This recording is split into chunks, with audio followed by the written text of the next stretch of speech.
Tom Holland is the best live-action Spider-Man, hands down, and I won't hear anything about it. For those of you who loved Maguire, look, I get it. I grew up on those movies, and I enjoy aspects of those movies. But I think he kind of sucks as Spider-Man. I said it, and that's the honest truth. Like, subscribe, comment down below, and tell a friend if you haven't. And if you're new here, check out the rest of the channel and let me know what you think. Let's dive into Spider-Man Homecoming.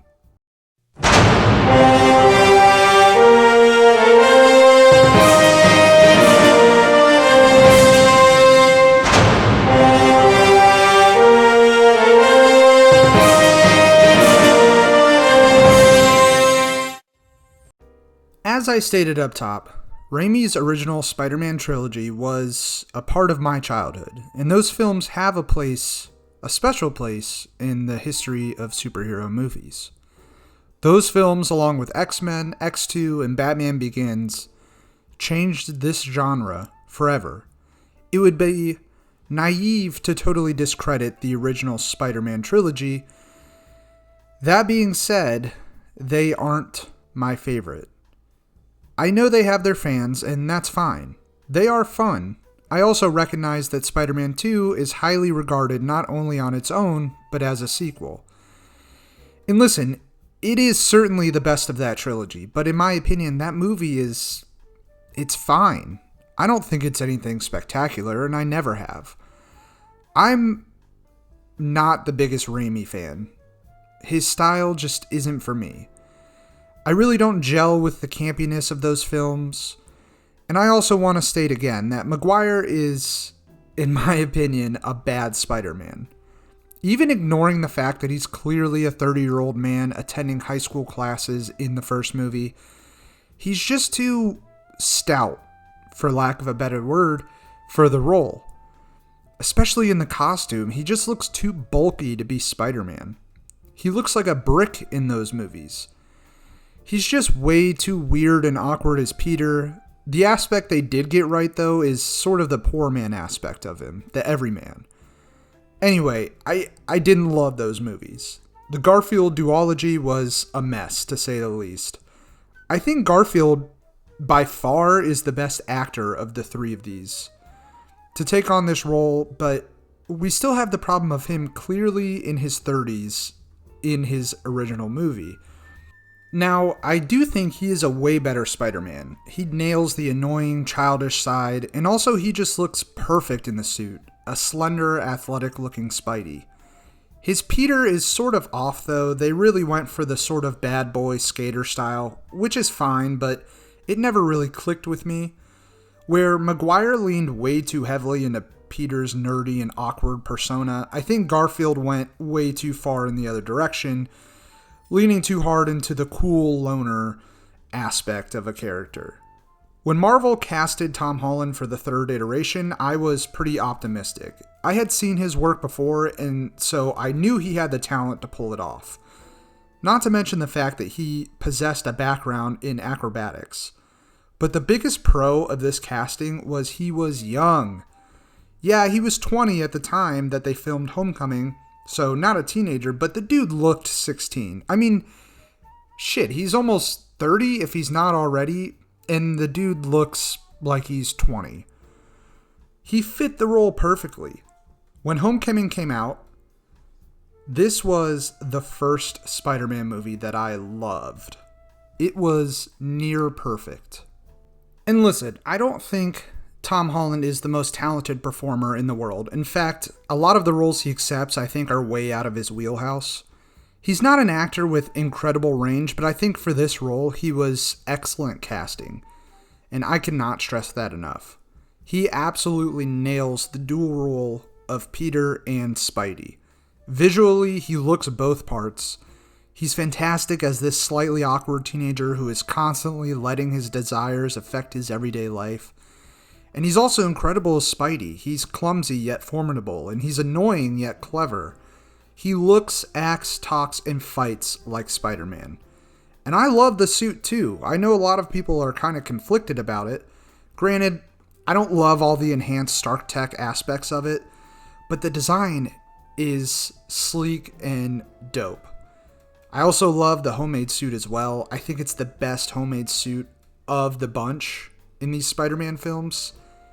They nailed it. The design, everything.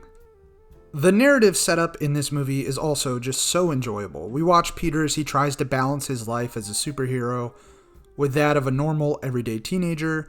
He's constantly being yanked back and forth between his commitments to his friends, school, and May, as he tries so hard to impress Happy and Mr. Stark, even to the point of getting himself into situations that are just way over his head. He's a naive, inexperienced teenager, and this movie plays into that. It's compelling. The supporting cast is great too. I love the surprise casting as Marissa Tomei as May, the youngest actress to play this character in live action so far. And I really enjoy that part. I get in the comics May and Ben are older for the most part, but I never loved that feature. It never made sense to me, like, how old were Peter's parents? Was his dad just pumping out kids at 80 like Al Pacino? I mean, it makes more sense that she would be younger.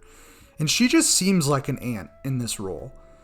Jacob Batalon is great as Ned. Zendaya is a fun addition as the soon-to-be love interest of Tom Holland's Peter.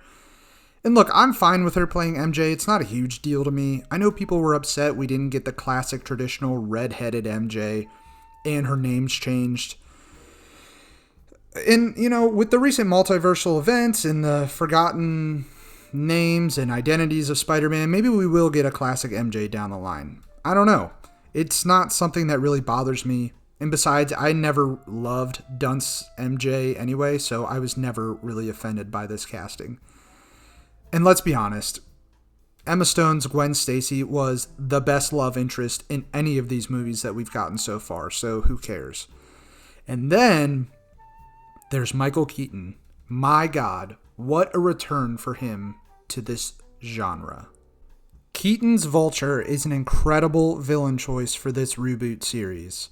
His backstory is woven into this universe in such a clever way. Just an everyday guy trying to make a living and provide for his family until he gets screwed by the man. He takes a bad situation and turns it into something for himself. Sure, he's not a good guy, but he's relatable. You understand his dilemma, and you feel bad for him at parts. Not to mention the fact that he's literally a vulture, taking parts and pieces left over from these world-ending events and from shipments and using them for his business to turn a profit. And the suit is so good. It's a great modern interpretation, and it's so menacing. And let's not forget about the twist. Nobody saw it coming. It was set up and executed so well. When he opens that door and him and Peter come face to face, your stomach drops. And their final standoff from the warehouse to the plane is so much fun. Seeing Peter overcome his weakness and learning to survive on his own as he has to lift himself out of the rubble. It's great. Getting to see him take down the Vulture while also being able to spare his life is classic Spider-Man, always trying to find the good in people. I think Watts does a brilliant job with the sort of teen John Hughes aesthetic of this movie. There are so many awkwardly funny situations that Peter gets himself into. The whole sequence in the suburbs is hysterical, especially when he gets to the golf course and realizes that he has nothing to swing on. The whole movie screams classic teen comedy, and that's because of the aesthetic and the style that John Watts built. And the music and score that goes along with it. It feels like a teen comedy.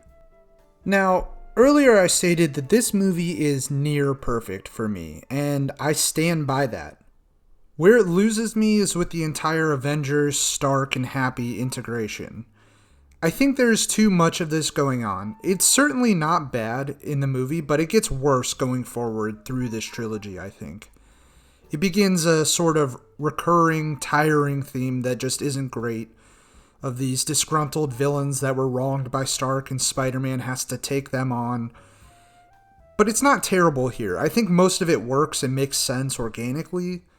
And there are parts of this film that are just so emotional, like when Tony confronts Peter about not listening to him and sticking his nose where it didn't belong. It was a good teaching moment for Peter, and also a great learning one for Tony. Sort of a father-son dynamic. However, I just wish we could have had a moment like that without Stark and the Avengers' fingerprints being all over this story and the villain itself. All in all, this movie is so much fun, and it's a blast to return to. Holland is the best live-action Spider-Man, and I don't even think it's close. They nailed the feel of this movie, the hero, the villain, the high school atmosphere, everything about it is just so good. This is one of my favorite movies in the MCU, and it might just be my favorite Spider-Man movie.